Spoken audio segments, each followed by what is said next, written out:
আমাদের আমলগুলোকে নষ্ট করে তিন জিনিসে। কয় জিনিসে নষ্ট করে? তিন জিনিসে নষ্ট করে। ইমানও ঠিক আছে, সুন্নতে রাসূলের আলোকেও করছেন, তারপরেও আমল নষ্ট হতে পারে তিনটি কারণে। কয়টি কারণে?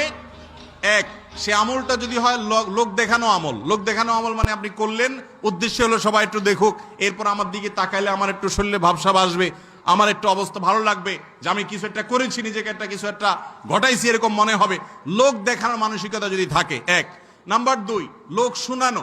লোক শোনানো আর লোক দেখানোর মধ্যে পার্থক্য কি? লোক শোনানো হলো যে আপনি কোনো কিছু করার পর সেটা গল্প দিয়ে বেড়ান। আছে না নাই কিছু লোক বলে যে আমার দ্বিতীয় হজ থেকে আনা যায় নামাজটা নিয়ে আসো তো বাবা। দ্বিতীয় হজ থেকে আনা যায় নামাজ, তার মানে উনি হজ দুইবার করছেন, যেটা শুনে দিলেন আর কি। আছে না না এগুলা?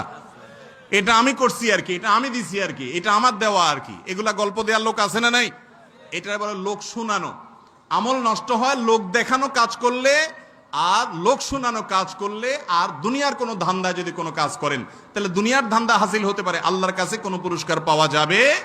আপনারা সবাই একটা হাদিস হয়তো শুনেছেন, নবী সাল্লাল্লাহু আলাইহি সাল্লাম বলেছেন, তিন শ্রেণীর মানুষকে দিয়ে জাহান্নাম উদ্বোধন করা হবে। কয় শ্রেণীর মানুষ? তাদের মধ্যে এক নম্বর হলেন একজন আলেম, একজন হলেন একজন আলেম, আরেকজন হলেন একজন দানবীর, আরেকজন হলেন একজন মুজাহিদ, আল্লাহর রাস্তায় যিনি জিহাদ করতে করতে জীবন বিলীন করে দিচ্ছে, শহীদ হয়ে গেছে। এই শহীদ এবং আল্লাহর রাস্তায় দান করে, সব জায়গায় দান করে এরকম দানবীর এবং একজন আলেম কারি সাহেব, এই তিনজন ভালো মানুষ যাদেরকে সবাই মনে করে মাশাআল্লাহ উনি তো দানবীর সাহেব, সবাই মনে করে উনি তো আলেম সাহেব, কারি সাহেব, সবাই মনে করে উনি তো আল্লাহর রাস্তায় জিহাদ করতে করতে জীবনে দিয়ে দিছে, শহীদ সাহেব। এই তিন সাহেবকে দিয়ে জাহান্নাম উদ্বোধন হবে। ভালো করে খুঁজে শুনে রাখেন। কেন? কারণ আল্লাহ তাআলা একজনকে ডেকে বলবেন, তোমাকে এত লম্বা জীবন দিছি, অনেক পয়সা দিছি, ক্ষমতা দিছি, অনেক কিছু দিছি, কি করছো আমার জন্য বলো, কি ভালো কাজ নিয়ে আসছো? বলবে আল্লাহ সারা জীবন ধরে মানুষকে ওয়াজ করছি, কোরআন তেলাওয়াত শুনাইছি, ভালো কাজ করছি, আমি ওয়াজ নসিহত করছি, আমি আলেম মানুষ, মানুষকে আল্লাহর পথে আহ্বান করছি, আল্লাহ আমি তো সব ভালো কাজ করে আসছি। আল্লাহ বলবেন তুমি মিথ্যাবাদী, এগুলো সব করছো তুমি পয়সার ধান্দায়, এগুলো সব করছো মানুষের কাছ থেকে বাহবা পাওয়ার আশায়, তুমি আমাকে সন্তুষ্টির জন্য করো নাই, তোমার দুনিয়ার ধান্দা ছিল মূল, এগুলো ছিল গৌণ। তখন ওই ব্যক্তিকে জাহান্নামে আগে নিক্ষেপ করা হবে। দানবীরকে ডেকে বলবেন কি করে আসছো? সে বলবে আল্লাহ অনেক দান সদকা করে আসছি, এমন কোন দানের খাত নাই সেখানে টাকা দেই নাই, মসজিদ হবে সেখানেও দিছি, মাদ্রাসা হবে সেখানেও দিছি, স্কুল হবে সেখানে দিছি, হাসপাতাল হবে, রাস্তাঘাট হবে সেখানে দিছি, ওয়াজ মাহফিল হবে তারা আসছে সেখানেও দিছি, সব জায়গায় দিছি। আল্লাহ বলবে মিথ্যুক, এগুলা দিয়েছো আমার সন্তুষ্টির জন্য নয়। তুমি বলছো এগুলো আমার সন্তুষ্টির জন্য দিয়েছো, এগুলো তুমি দিয়েছো এই জন্য যে তোমাকে সবাই নেতা সাহেব বলবে, তোমাকে সবাই দানবীর সাহেব বলবে, বলবে অমুকের ছেলে অমুকে দিছে, এই ভাবসাবের জন্য দিয়েছো, আমার সন্তুষ্টির জন্য দিলে তুমি সেটা প্রদর্শনের ইচ্ছা রাখতা না, এই জন্য ওই ব্যক্তিকে জাহান্নামে ফেলা হবে। একইভাবে আল্লাহর রাস্তায় জিহাদ করে জীবন দিয়ে শহীদ হয়ে গেছে, ডেকে আল্লাহ বলবেন কি নিয়ে আসছো? বলবে আল্লাহ কি আর আনবো, গোটা জীবনটাই তো দিয়ে দিলাম আপনার রাস্তায়।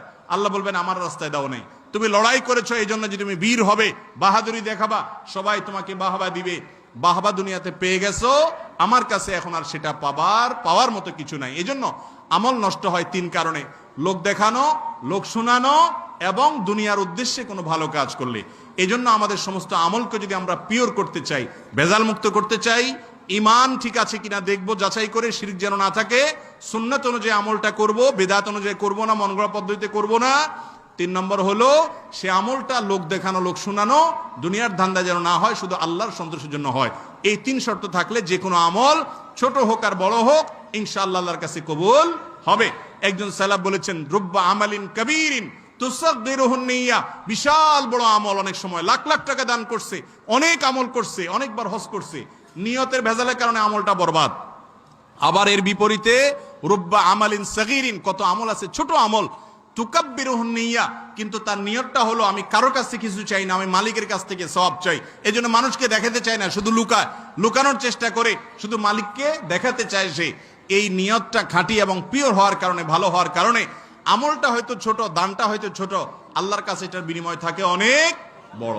অতএব এত কষ্টের আমল, এগুলো সবগুলোকে যেন আমরা হেফাজত করে নিয়ে যেতে পারি, দুনিয়া থেকে যাওয়ার সময় যেন সব নিয়ে যেতে পারি, আমল নামা যেন সব যুক্ত হয়। আল্লাহ আমাকে, আপনাদেরকে, আমাদের সবাইকে আমল করার তৌফিক দান করুন। আমলগুলোকে হেফাজতকারী, আমলগুলোকে সংরক্ষণকারী, এই তিনটা শর্তকে, তিনটা কন্ডিশনকে, তিনটা বিষয়কে সবসময় মাথায় রেখে প্রতিটি ভালো কাজ করব। আল্লাহ তাআলা আমাদের সবাইকে বোঝা, উপলব্ধিতে আনা, আমলে আনা এবং আমাদের সারা জীবন সেটাকে বাস্তবায়ন করতে থাকার তৌফিক সবাইকে দান করুন। হাদা ওয়া উসাল্লি ওয়া উসাল্লিমু আলা নবিয়িনা মুহাম্মদ ওয়া জাযাকুমুল্লাহু খায়রা।